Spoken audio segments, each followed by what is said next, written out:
Hello everyone. आज का topic है भूमि अनुदान, लैंड ग्रांट।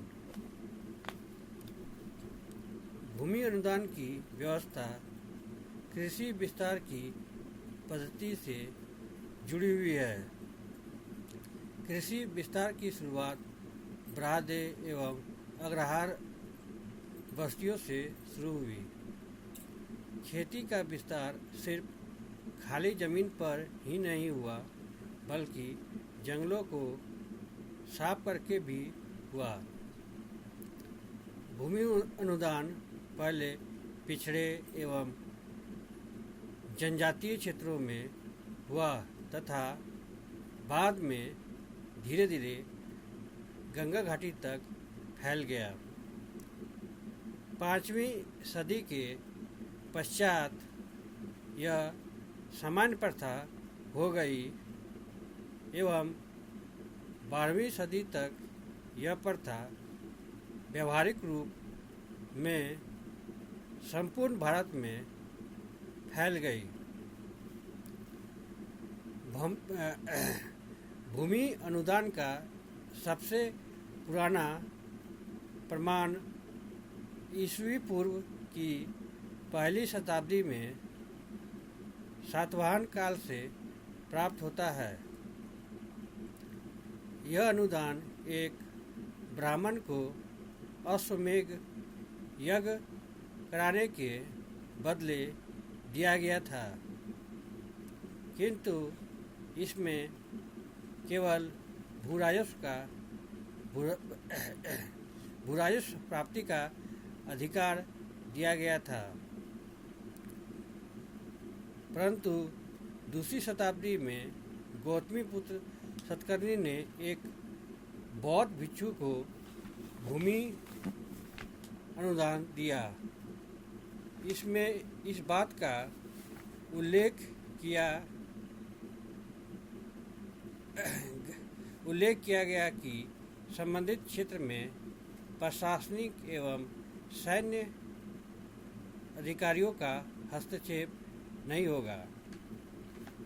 प्रारंभिक अनुदानों में भूमि का स्वामित्व अथवा लगान का अधिकार, दूसरे के नाम हस्तांतरित करने का अधिकार नहीं था, किंतु बाद में ऐसा भी किया जाने लगा। इसका सबसे प्राचीन प्रमाण गुप्त काल में इंदौर से प्राप्त 397 ईस्वी के एक अभिलेख से मिलता है, जहाँ महाराज स्वामीदास नामक व्यक्ति ने किसी सौदागर को खेत दान करने की अनुमति दे दी थी।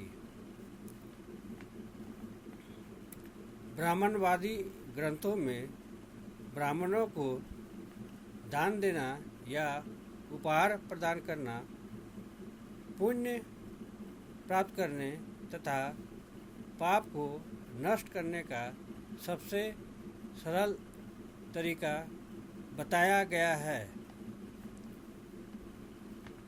इस प्रकार के दान में, जिसमें खाद्यान्न, अनाज, सोना चांदी, चल अचल संपत्ति आदि शामिल होती थी, इनमें से भूमिदान को सर्वोत्तम बताया गया है।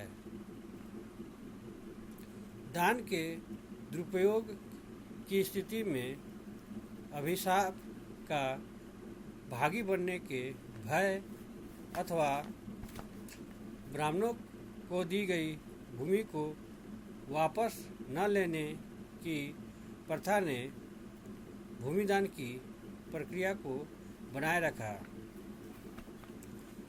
प्रारंभ में भूमि अनुदान मुख्यतः वैदिक पुजारियों, श्रोत्रिय अग्नि पुजारी को दिया जाता था, लेकिन 5वीं से 13वीं सदी तक मंदिरों के पुजारियों को भी भूमि अनुदान किया जाने लगा।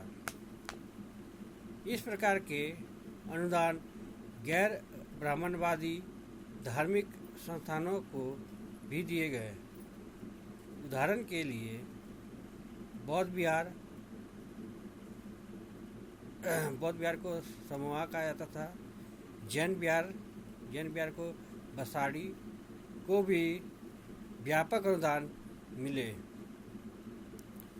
विशेषकर कर्नाटक, आंध्र प्रदेश, गुजरात तथा पूर्वी भारत में बिहार और उड़ीसा में ऐसे संस्थान भूमि प्राप्ति के पश्चात जमींदार बनने के लिए एक दूसरे से प्रतिस्पर्धा करने लगे। भूमिदान मुख्यतः 3 रूपों में दिया जाता था। पहला, व्रादे। ब्राह्मणों को भूमि अनुदान में मिले खेत अथवा पूरे गांव को व्रादे अनुदान कहा जाता था। ऐसे अनुदानों ने खाली जमीन को कृषि भूमि के रूप में परिवर्तित तो क्या ही साथ ही नए जातियों एवं सामाजिक समूहों को भी आर्थिक गतिविधियों में शामिल किया। उदाहरण के लिए ब्राह्मणों को कृषि कार्य की अनुमति इस शर्त पर दी गई कि वह खेती स्वयं नहीं करके शूद्रों से करवाएंगे। व्रादे के रूप में भूमिदान का प्रचलन शासक वंशों द्वारा किया गया, जिनका अनुसरण छोटे शासक तथा सामंतों द्वारा किया गया। व्रादे अनुदान आवश्यक रूप से बड़े सिंचाई के साधन जैसे तालाब या झील के निकट होते थे।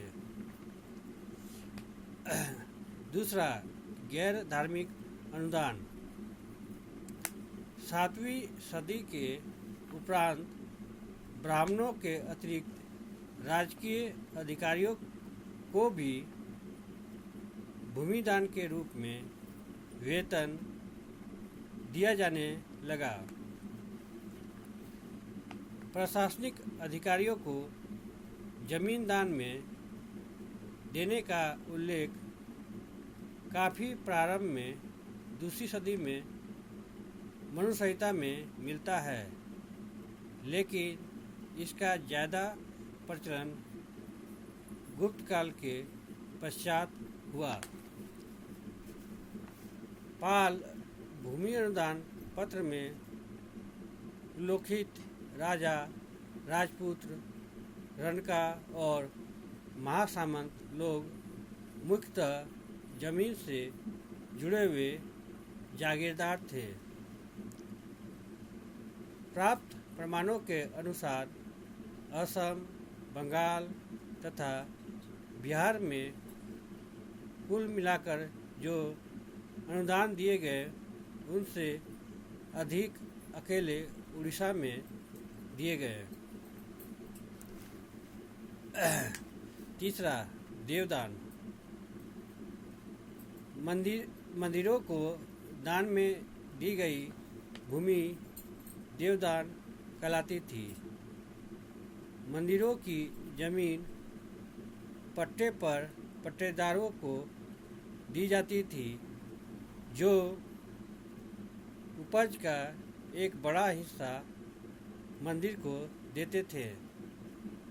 ऐसी जमीनें अग्रहार व्यवस्था के अंतर्गत व्रादे या ब्राह्मणों की सभा द्वारा संचालित होती थी।